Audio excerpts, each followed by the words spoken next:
Hai semua, selamat datang ke YouTube channel SM Collector. Hari ni kita nak unboxing Beyblade Burst God Valkyrie keluaran Takara Tomy. Check it out. Ini dia Beyblade terbaru SM Collector God Valkyrie. Kalau kita boleh lihat pada rekaan kotak ini, kita boleh nampak jelas rekaan Beyblade God Valkyrie di hadapan kotak ini. Dan di bahagian bawah tu pula kita boleh nampak gambar owner Beyblade ini, iaitu Valk.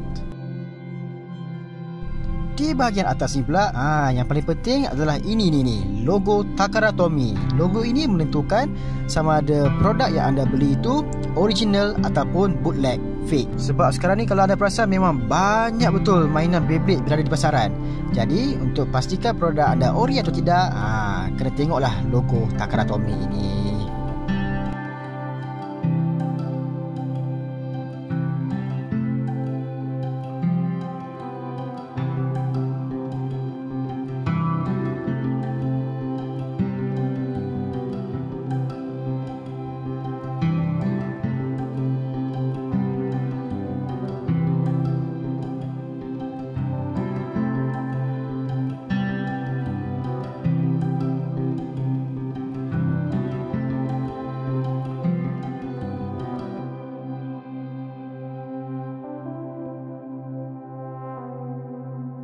Okey, di dalam kotak ini kita boleh nampaklah kita punya Beyblade tu dah complete.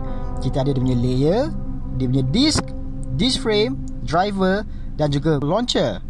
Bagi yang first time beli Beyblade ni tak perlu risau, sebab dalam box ni pun dia sertakan dengan manual. Jadi sebelum anda pasang Beyblade ni, anda boleh tengok dululah manual dia. Dia akan ajar kita cara untuk pasang Beyblade ni.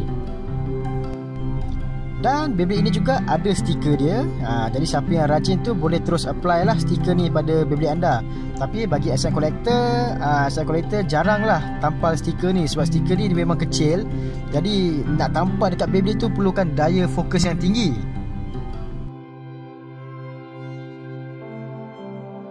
God Valkyrie ini merupakan Beyblade jenis attack. Dia menggunakan God Layer System. Dan Beyblade ini berasal daripada Beyblade Burst Evolution.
Okey, sekarang ni mari kita tengok dengan lebih teliti rekaan Beyblade ni.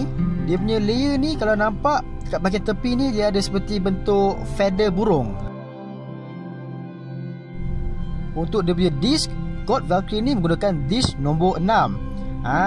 Kalau anda perasan, disc nombor 6 ni dan juga nombor 7, dia punya rekaan tu lebih kurang. Tetapi disc nombor 6 ni dia ringan.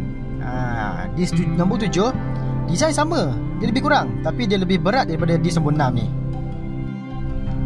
Dan penambahan untuk Beyblade ini, dia ada disc frame vortex. Yang merah ni nama dia disc frame vortex. So bila tambahan ni, dia akan menambahkan lagi attack untuk Beyblade ni. Frame vortex ni dia sesuai digandingkan dengan disc yang berat. Bandangkan disc nombor 6 ni ringan, As a collector, sarankan siapa yang ada banyak disc tu, better lah guna disc nombor 7. Sebab disc nombor 7 tu merupakan salah satu disc yang berat untuk siri Beyblade Burst ni. So kalau kita combinekan Gold Valkyrie ni dengan disc nombor 7, sempurnalah Beyblade anda.